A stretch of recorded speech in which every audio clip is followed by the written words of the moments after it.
Welcome, I'm Jeremy. I've got a story for you, one that takes us to the edge of a mining town where nothing grows anymore, but where a boy named Caleb keeps something alive. It's about the dogs he names and the quiet way he loves them. Let's step into his world. The mining town was dying, its edges crumbling like the last pages of a book no one read anymore. The air was thick with dust, carried on winds that spun into little devils, swirling across the cracked streets and rattling the bent chain-link fences that sagged around empty lots. The water tower stood tall but rusted, its sides scratched with initials from kids who'd long since left, J.D. plus M.L., carved deep, now fading to orange. The mines had closed years ago, and with them went the noise, the work, the people. Houses sat boarded up, their porches sagging, and every day another truck rolled out, kicking up clouds as it disappeared down the highway. Caleb Drew lived on the outskirts, in a house with a roof that leaked when it rained, which wasn't often. He was 12, small for his age, with a mop of brown hair that fell into his eyes and boots that didn't fit. Hand-me-downs from his brother, 2 sizes too big. He'd clomp through the dust in them every morning, a canvas satchel slung over his shoulder, a piece of chalk and a stub of a library card tucked inside. He didn't talk much, not since the trucks came and took his brother away one summer, leaving him with nothing but silence and the echo of a slammed door. But Caleb had his own way of speaking, one he kept to himself. Every morning, before the school bell rang, he'd walk to the high school baseball field, or what was left of it. The grass had long since died, leaving cracked earth and patches of dirt that blew away in the wind. The outfield wall was splintered, its paint peeled to nothing, and the bleachers creaked even when no one sat on them. But the dogs were there, always. Strays with matted fur and ribs you could count, gathering in the shade of the wall like they were waiting for something no one else could see. No one fed them. No one touched them. No one looked them in the eye. Caleb did. He'd sit cross-legged in the dirt just beyond the fence and open his notebook, a battered thing with a cover that used to be blue, now gray with dust. Inside were pages of names, written in his careful, slanted handwriting. Each dog had one. The tall greyhound with the missing eye, who limped but never whined. He called her Sherman, after a soldier he'd read about in a book. The nervous mutt with wire hair, always twitching like she heard something coming. Matilda, because it sounded like a name that could hold its own. The quiet one, a black dog with sharp eyes who never ate but always watched. He named him King, because he stood like he ruled the field. Caleb didn't just give them names. He gave them stories. Sherman had a family once, he wrote, a house with a porch where she'd sleep in the sun. Matilda's scars came from a fight with a hawk, one she'd won but never bragged about. King's favorite meal was chicken bones, stolen from a trash can behind a diner that didn't exist anymore. Caleb believed if he named them, if he wrote their stories, they wouldn't disappear like everything else in this town. He'd sit there as the sun climbed, whispering their names under his breath, watching the dogs watch him back, their ears twitching like they understood. The sun was just breaking over the horizon, painting the abandoned mining town in shades of gold and dust. Its light crept across the cracked earth of the high school baseball field, where the stray dogs stretched and shifted in the shade of the outfield wall. The fence around the field sagged, its chain links bent and rusted, some broken enough to let a small hand slip through. Beyond it, the water tower loomed, its shadow long and thin, the carved initials on its side catching the early glow. J.D. plus M.L., a promise from another time. The air was dry, carrying the faint grit of dust that never seemed to settle, swirling in little eddies around the empty bleachers. Caleb sat just outside the fence, his oversized boots kicking up small clouds as he settled into the dirt. His canvas satchel rested beside him, the strap frayed from years of use, a piece of chalk poking out of the pocket. The library card stub inside was worn soft, its edges curled, a relic from before the town started emptying out. He opened his notebook, the pages crinkling as he turned to a fresh one, his pencil already smudged from yesterday's work. The dogs watched him, their eyes bright despite the hunger that hollowed their sides. Sherman, the greyhound, lay with her head on her paws, her missing eye turned away. Matilda paced a few steps, her wire hair twitching with every gust. King sat apart, his sharp gaze fixed on Caleb, unwavering. Caleb's pencil moved slow, careful as he wrote a new name at the top of the page. Delilah. She was the newest dog, a tiny thing who'd appeared just that week, her legs thin as broomsticks, ears too big for her head, flapping when she moved. She was bone-thin, her ribs stark under her patchy fur, but she'd come close to Caleb that morning, closer than the others ever had, her nose twitching as she sniffed the air near his hand. Delilah, he whispered, the word barely a breath, like he was testing how it felt. He wrote it again, bigger this time, the letters slanting across the page. He started her story, the way he always did.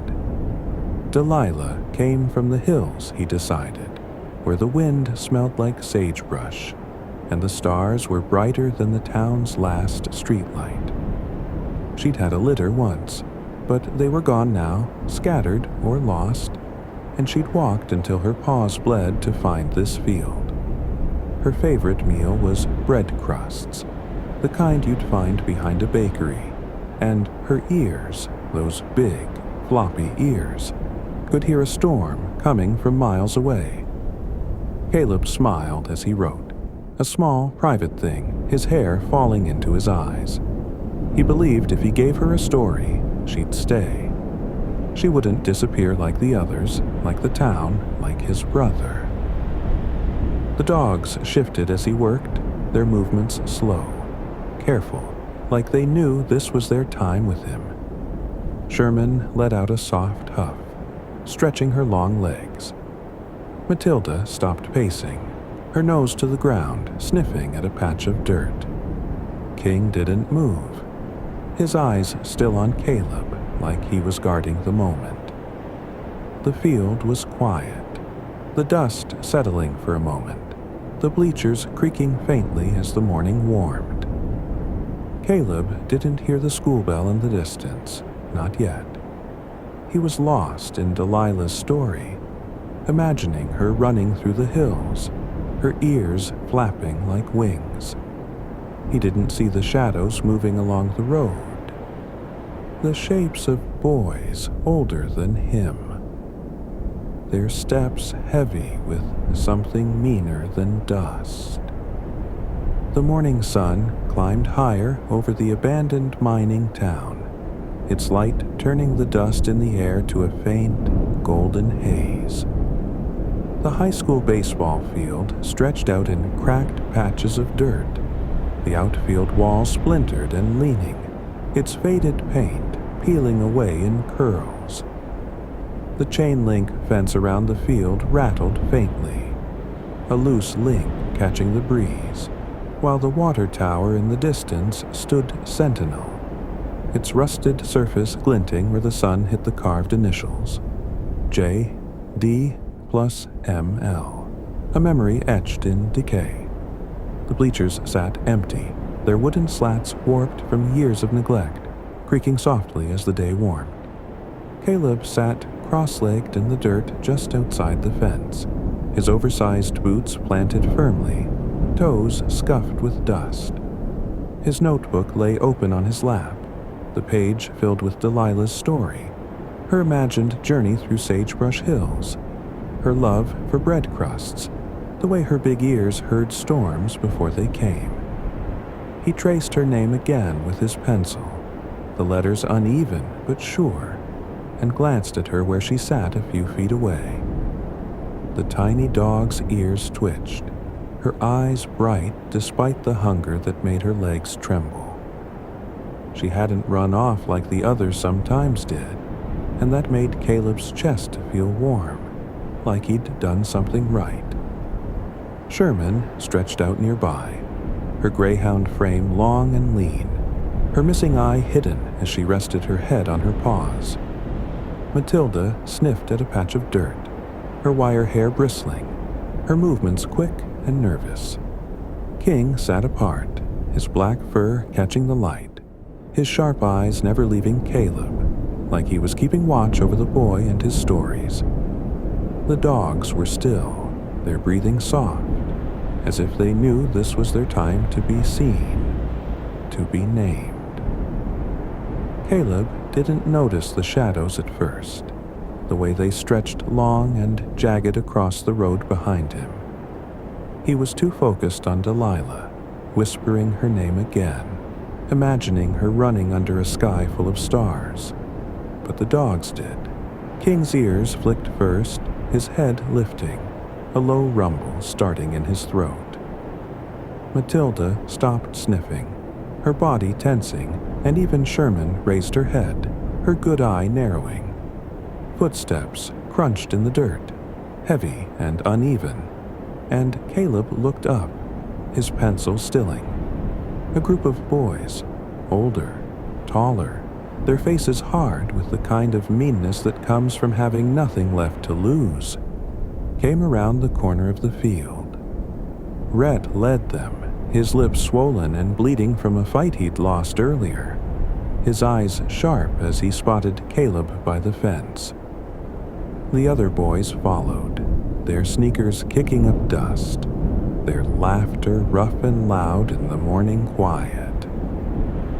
"Hey, dog boy," Rhett called, his voice carrying over the field like a stone thrown into still water. He stepped closer, his hands shoved into his pockets, a smirk twisting his mouth. "What are you doing out here? Talking to your mutts again?" Caleb's fingers tightened around his pencil, but he didn't answer. He never did, not anymore. He just watched Rhett, his face still, his hair falling into his eyes.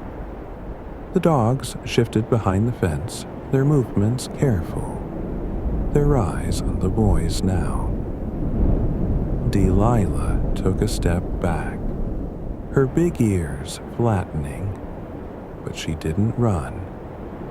Not yet. Rhett stopped a few feet away, his sneakers grinding into the dirt. "What's that one?" he asked, nodding at Delilah, his smirk growing. "Got a name for her too?" Caleb straightened, his voice small but steady. "Her name's Delilah," he said. "She's a survivor." Rhett laughed, sharp and cold, the sound bouncing off the bleachers. "Delilah," he said, dragging the name out like it was a joke. "What kind of name is that for a mutt?" "She's not a mutt," Caleb said, his voice a little firmer now, though his hands shook where they held the notebook. "She's got a story." The other boys laughed too, quieter, following Rhett's lead. King's growl grew deeper, his body low to the ground, his eyes locked on Rhett. Caleb didn't see it, but he felt it. The way the air changed, the way the dogs held their breath. The sun hung low over the mining town, its light filtering through a haze of dust that never seemed to settle. The baseball field stretched out in cracked, barren patches, the dirt baked hard under years of neglect. The outfield wall leaned precariously, its splintered wood casting jagged shadows, while the chain-link fence rattled with every gust. The bent links glinting dully in the morning glow. The water tower stood in the distance, its rusted surface etched with initials, JD plus ML, fading into the orange haze.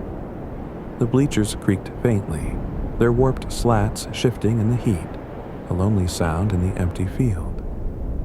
Caleb stood by the fence, his oversized boots planted in the dirt, his notebook clutched tight against his chest. His hair fell into his eyes, but he didn't push it back. He was too focused on Rhett, who stood just a few feet away, his swollen lip curling into a sneer. The other boys hung back, their laughter fading into smirks, their sneakers scuffing the ground as they watched. Delilah, the tiny dog with ears too big for her head, crouched behind the fence, her body trembling but her eyes wide and alert. Sherman and Matilda stayed low, their ears flat, while King stood firm, his black fur bristling, a low growl rumbling in his throat. Rhett took a step closer, his hands coming out of his pockets, one of them already reaching for the fence. "A survivor, huh?" he said, his voice mocking, sharp enough to cut through the morning quiet. "Looks like a bag of bones to me." He grabbed the chain links and vaulted over in one quick motion, landing on the field side with a thud that sent a puff of dust into the air. Delilah bolted, her skinny legs kicking up dirt as she darted toward the outfield wall, her ears flapping wildly.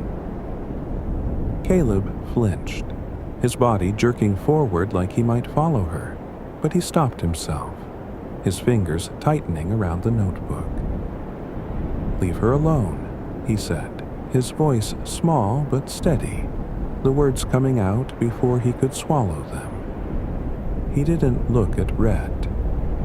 He looked at the dogs, at King, whose growl was louder now, a warning that vibrated through the fence. Rhett ignored him, his sneakers crunching as he stepped closer. "What's this?" he said, snatching the notebook from Caleb's hands before he could pull it back. Caleb lunged, but Rhett was taller, faster, holding it high as he flipped it open. The pages crinkled, smudged with pencil and chalk, names and stories spilling across them in Caleb's careful handwriting. Rhett read one aloud, his voice dripping with mockery. "Sherman, the soldier dog? Matilda, hawk fighter." He laughed, tearing out a page with a sharp rip, letting it flutter to the ground. "You're such a freak, dog boy." Caleb's chest tightened, his breath coming fast, but he didn't speak. He reached for the notebook, his boots slipping in the dirt, but Rhett tore out another page, then another, the paper crumpling in his hands. The other boys laughed, their voices harsh against the stillness of the field. King stepped forward, his growl turning into a snarl, his sharp eyes locked on Rhett. The air felt heavy, like the dust was holding its breath. Rhett pulled a match from his pocket, the kind he carried to look tougher than he was, and struck it against the fence. The flame flared, small but bright, and he held it to the torn pages in his hand. "Let's see how your survivors like this," he said, dropping the burning paper to the ground. The fire caught fast, the pages curling in on themselves, blackening as they burned. the smoke rising in thin, bitter wisps. Caleb dove for the notebook, his hands scraping the dirt, but it was too late. The flames were already licking at the cover, eating the stories he'd written for Sherman, Matilda, King. He grabbed what he could, stamping out the fire with his boots, but most of it was gone, reduced to ash that scattered in the wind like birds set on fire. The dust swirled thicker now, kicked up by the scuffle on the cracked baseball field, catching the sunlight in a hazy glow that stung the eyes.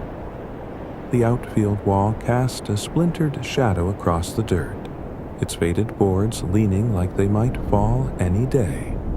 The chain-link fence stood bent and rusted, its loose links rattling faintly, while the water tower loomed in the distance, its carved initials, J, D plus ML, barely visible through the haze. The bleachers groaned softly, their warped slats shifting in the heat, a quiet echo in the abandoned field. Ash from the burned notebook drifted on the breeze, tiny flecks of black and gray scattering across the ground like the ghosts of Caleb's stories. Caleb knelt in the dirt, his oversized boots smudged with soot, his hands trembling as he clutched the charred remains of his notebook. The fire had died out, stamped into the ground, but the damage was done. Pages of names and stories, Sherman's soldier past, Matilda's hawk fight, all gone to smoke. His hair fell into his eyes, damp with sweat, but he didn't push it back. He stared at the ashes, his chest tight, his breath coming in short, sharp gasps. Delilah was still hiding by the outfield wall, her big ears flat, her body low to the ground. Sherman and Matilda stayed back, their eyes wary, but King had moved. The black dog stood between Caleb and Rhett, his sharp eyes locked on the older boy, his growl a low, steady rumble that seemed to vibrate through the dirt. His fur bristled, his body tense, ready to lunge, but he didn't. He just stood there, a silent shield, his gaze unyielding. The other boys behind Rhett went quiet, their laughter dying as they shifted uneasily, their sneakers scuffing the ground. The air felt heavy, the dust settling slow, like the field itself was waiting to see what came next. Rhett's smirk faltered, his hand still holding the matchbox, the flame long since blown out. He took a step back, his swollen lip twitching, his eyes flicking from King to Caleb and back again. "You're a freak," he said, his voice rough, not as sure as it had been. He tossed the matchbox into the dirt, the notebook's remains falling from his hands, and turned away, his shoulders stiff. "Come on," he muttered to the others, who followed quick, their steps kicking up more dust as they disappeared down the road, their shadows shrinking in the haze. Caleb didn't move until they were gone, his hands still clutching the burned notebook.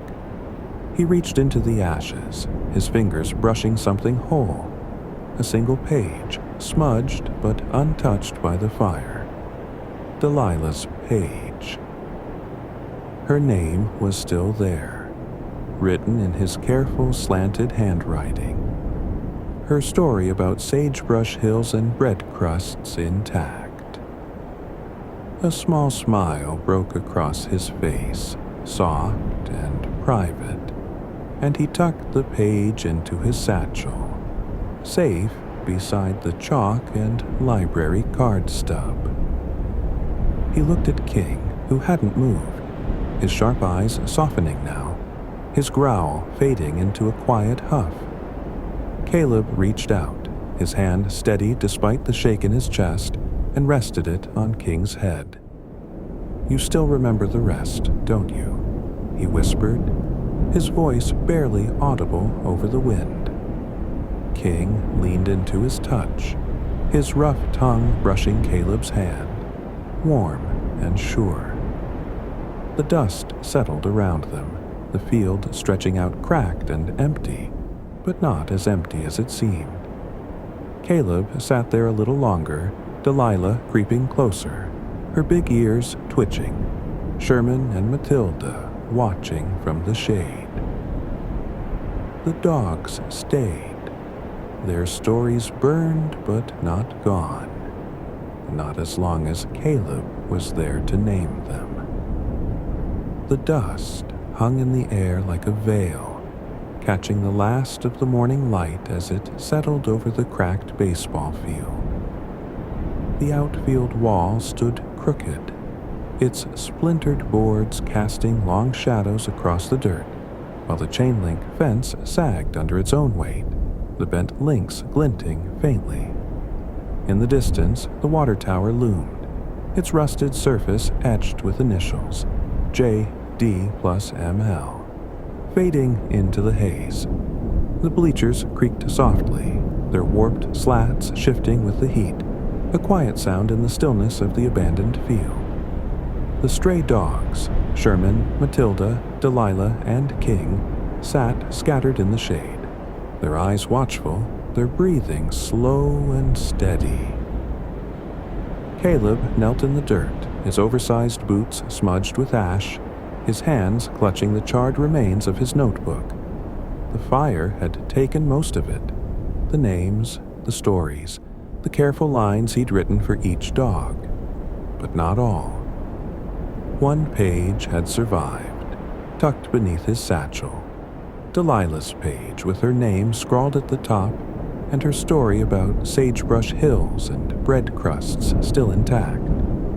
He traced the letters with his thumb, a small smile tugging at his lips. The rest was gone. But this was enough. He looked up at King, who hadn't moved from his side, his sharp eyes softening now, his growl long faded. The black dog's fur was warm under the sun, his presence steady, like a promise that didn't need words. Caleb reached out, resting his hand on King's head, feeling the rough tongue brush his fingers in return. "You still remember the rest, don't you?" he whispered, his voice barely audible over the wind. King leaned into his touch, his eyes half closing as if to say, "Of course I do." The other dogs crept closer now, their wariness easing as the dust settled. Delilah's big ears twitched, her skinny legs carrying her forward until she was just a step away, her nose sniffing the air near Caleb's hand. Sherman stretched out beside him, her long greyhound frame casting a shadow over the dirt, while Matilda paced a few feet back, her wire hair bristling but her eyes calm. They were still here, still listening, still waiting for their names to be spoken. Caleb stood slowly, brushing the ash from his knees, his boots kicking up small clouds as he turned toward the road. The school bell would ring soon, but he didn't hurry. He tucked Delilah's page into his satchel, safe beside the chalk and library card stub, and glanced back at the field one last time. The dogs watched him, their heads tilted, their stories burned but not forgotten. He'd come back tomorrow, he knew, with a new notebook. Maybe one with a red cover this time, or green. He'd write their names again, their stories too. Because that's what you did when you loved something. You kept going, even when the pages turned to dust. He smiled, small and sure, and whispered to the wind, "See you tomorrow." Then he turned and walked toward the school, his boots clomping steady in the dirt, the dog's eyes following him until he disappeared around the bend.